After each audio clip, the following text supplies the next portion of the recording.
Okay, welcome back to the latest video. This is monitor number 6 out of 7 from my buddy in Kansas City, G07 number 2. The next monitor, which is 8 of 8, will be a Sharp XM1801 out of a Nintendo Red Tent. So I will get that done next. But for this one, it is in complete vertical collapse. So let me turn it on, and you can see what it's doing. Okay, comes on, and we'll wait here for a moment. Focus you. There you go. Complete, total, vertical collapse.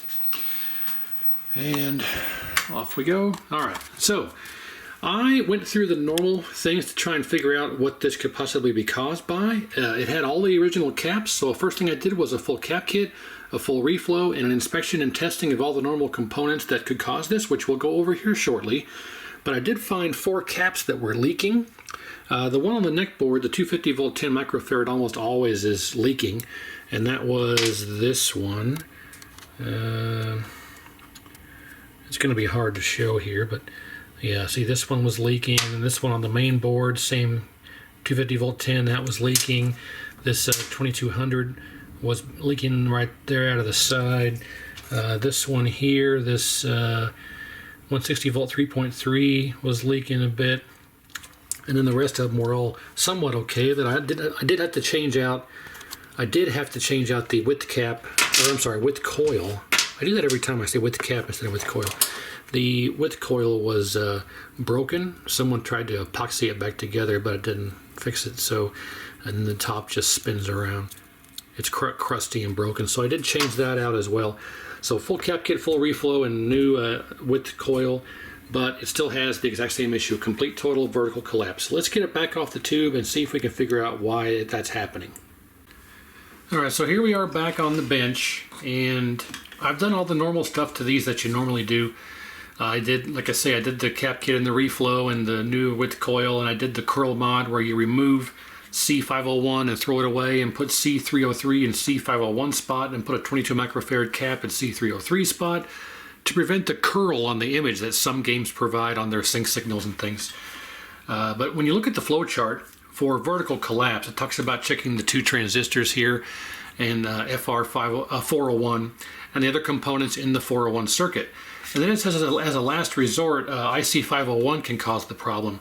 But I went through and checked all that stuff already, so I'll show you what to do. So FR401 here is a fusible resistor. It's supposed to be 68 ohms, so we'll start with that. So if we just go to the back side of the board here, and we check FR401, which is right here, we should get 68 ohms, give or take, and we get, I got a bad connection here, let's, 70.7, it's supposed to be 68, and now it's going down 70.2, 70.1, 70, can we get 69? Okay, so FR401 is fine. Now we can check our 2 transistors here for the vertical deflection, this one here, and this one, I think it's 401 and 402. Let's look here. Yep, X402 is this one, and X401 is this one. So if we look here, we have a base, emitter, and collector. We've got the B here for base, C for collector, and E for emitter. Now we put our positive lead in diode mode on the base, and we should have a 0.5 voltage drop to each collector, to the collector and emitter. So base on red, negative to collector should be 0.5 voltage drop. 0.560, and emitter should be 0.5 as well. 0.561 and 0.560, so that transistor is good. Now X402, same thing, positive on the base, and collector emitter should be 0.5 to each one, so collector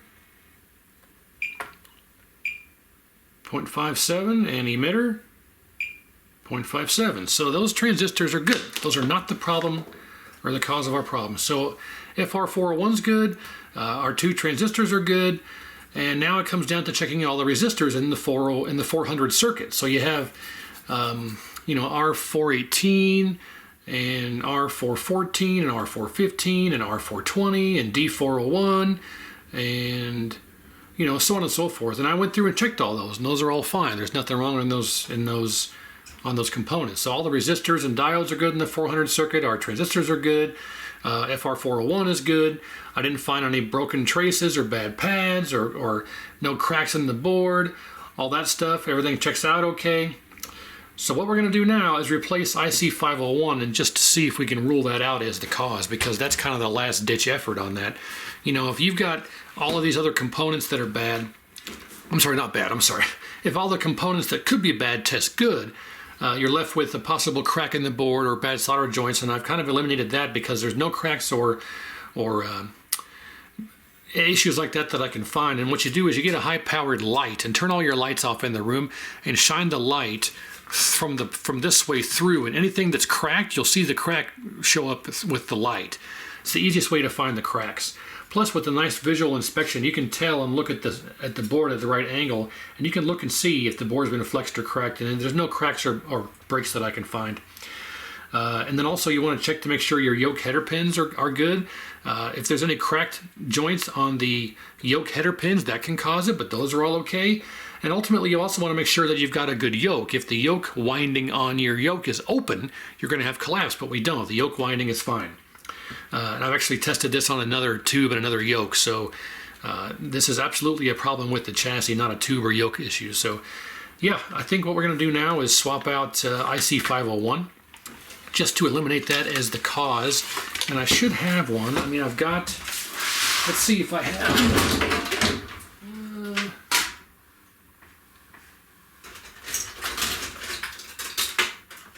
Nope, I got a donor chassis here, and the 501's been stolen already, so I may have one in my stash here for G07.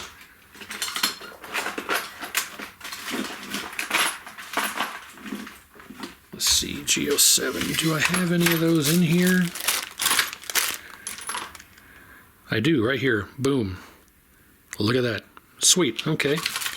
That might be the one that I pulled out of the other, that donor chassis there. Okay, well, let's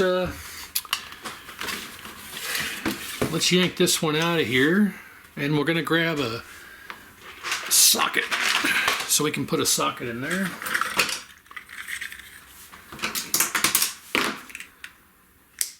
And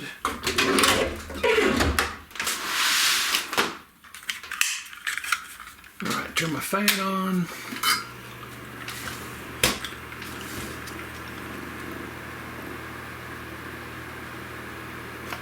Should be able to zip this out pretty quick here. I've got the desoldering gun or station over here to my right, but it likes to clog up on me, and I don't like to use it because it's a nightmare to unclog, and it just always gives me problems. So we're just going to use the good old braid this time. Shouldn't take but a minute here to zip this out.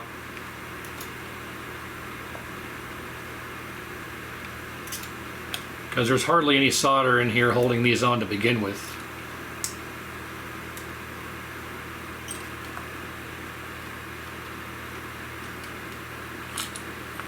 Okay.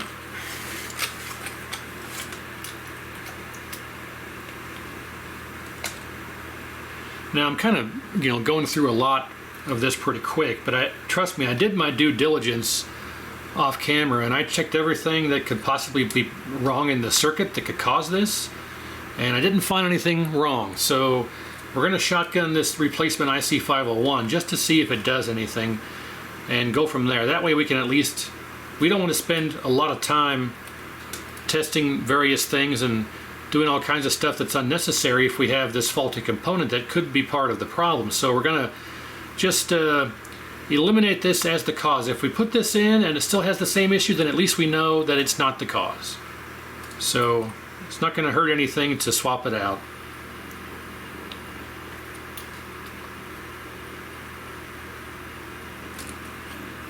All right, let's. Okay, so free, free, free, free, free, free, free, and free.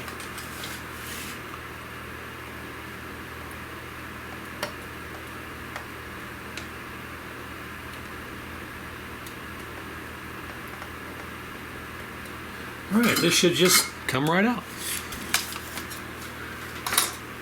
Like so. There you go, quick and easy. All right, so we'll set that one aside so we don't get it confused. And what are we looking for here? A 9-pin? All right, got a brand new double wipe socket to put in here. If I can line this up.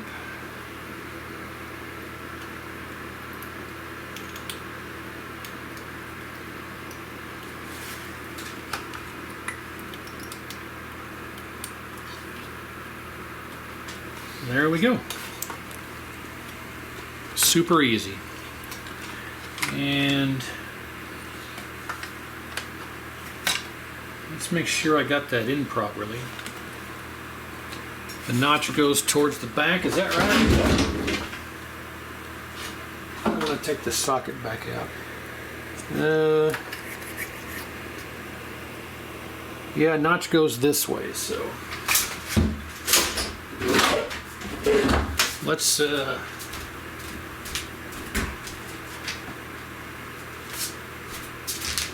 get that soldered in.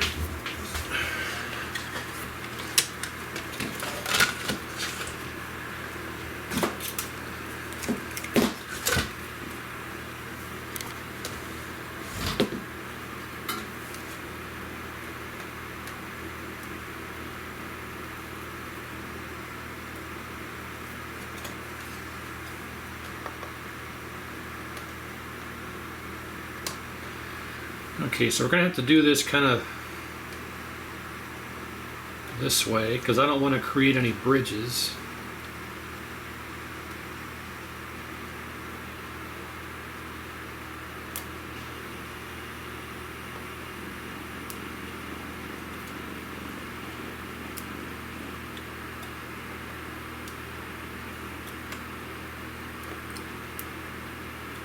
So having this IC501 go bad is pretty rare, but it's not out of the realm of possibilities. So I just want to rule it out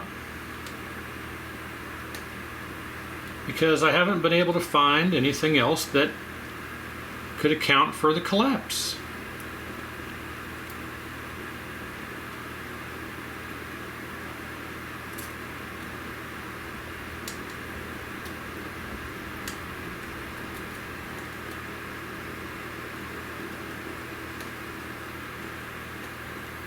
And there we go. So I think, looking at this, giving it a good cursory inspection, I think that'll work. So now we can take our replacement IC and make sure the pins are straight. Let's get rid of some of this solder on here. Yep, there we go. And I think that should work just fine. Let's bend this one back. That's a bit better. Okay. Now,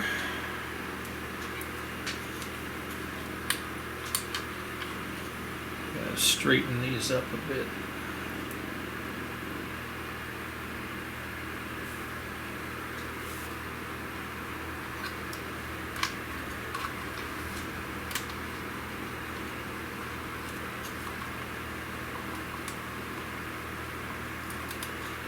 And voila, there you go. Okay, all right, let's hook it back up to the tube and see what we get. All right, so we're back on the tube, ready to go. I have, as we see, we have the replacement chip sitting there in the socket, and the original one is sitting right there. So I mean, fingers crossed this works because I've eliminated everything else. I mean, the flyback puts out the voltage to drive the vertical deflection, but I don't think that's the problem. That'd be the last thing to test. So if it's either got to be that chip or a flyback, because I've tested everything else. So let's find out. Here we go. 1, 2, 3. Okay, it comes right on. But do we have our vertical line, or do we have full raster? Hey, look at that!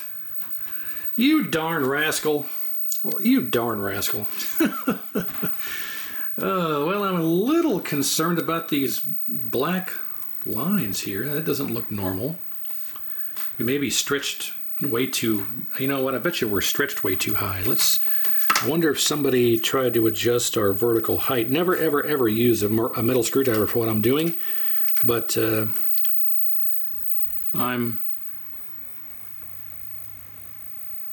yeah, I think...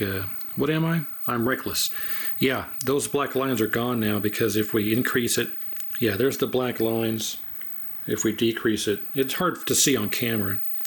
But I think somebody was trying to adjust that vertical height pot, thinking that they could fix the collapse by that.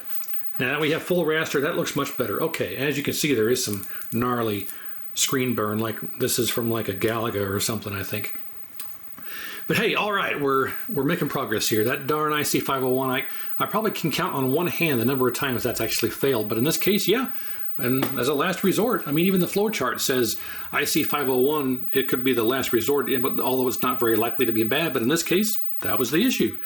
So, okay, let's turn this off. It's not a good idea to run monitors very long without a video signal. So let me cut away. I'll come back with the test pattern generator hooked up, or maybe even the Mortal Kombat board here. Let's hook up the MK board and see how that looks, because we need to adjust colors and stuff still. So, all right, let's get the MK board hooked up and come back and see how that looks.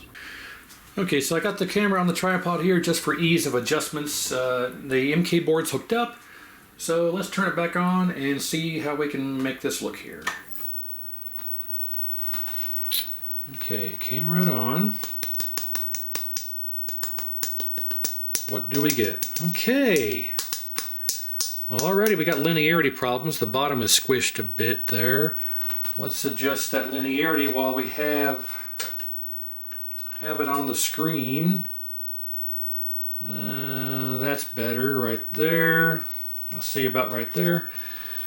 Let's turn our brightness down till our background is black, which is right there. Focus. Crisp. Cookie crisp.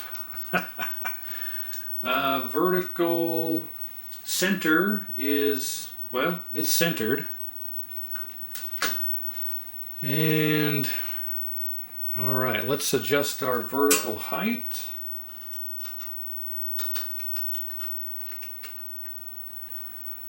Roughly there. Let's try and shift our vertical position down a bit. Right there. Beautiful. Okay. And hang on one second. I need to make sure we're sitting in the holder properly, and we are. Okay. The chassis shifted on me. I wanted to make sure we didn't short something out. All right. Turn it back on. And for having that good a screen burn, it actually looks fairly decent. We do have a little bit of gouging going on down here, but not a big deal. Otherwise, that looks pretty darn good. We'll skip past this again. And nice. Okay. We are too blue. I'm blue. I'll a dee da dum bow. Ba dum dwee da dum bee da dum dwee da dum bow.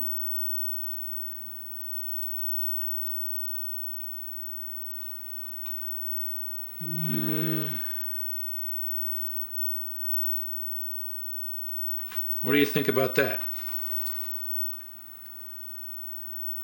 I'd say that looks pretty darn good. Yeah, it does, there is some, still like some lines in there I'm not used to seeing. But maybe that's just an artifact of this particular tube. I can't say, but I mean, it looks pretty good.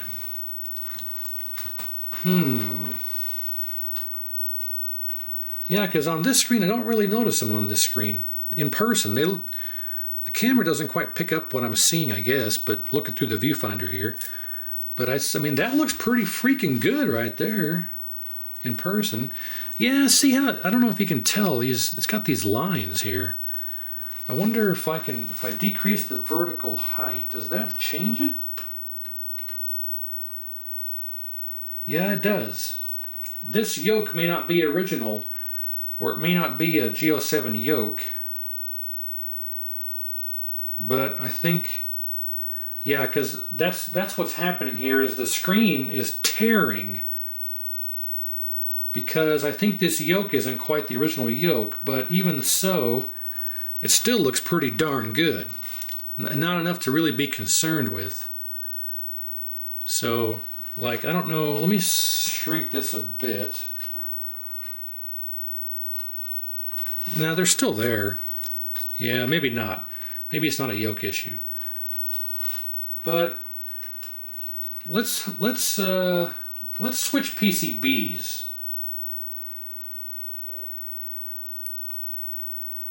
All right, let's turn this off. Let's put WrestleFest in here. Okay.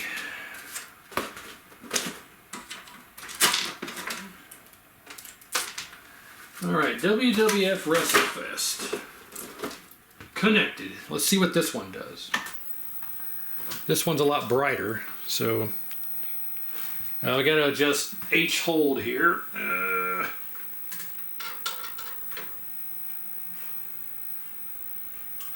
Where's my H hold at? H frequency, here we go. Oh, no, I fixed it. All right.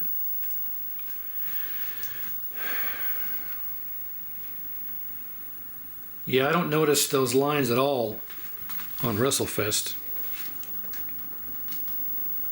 Nah, not really. That looks pretty good.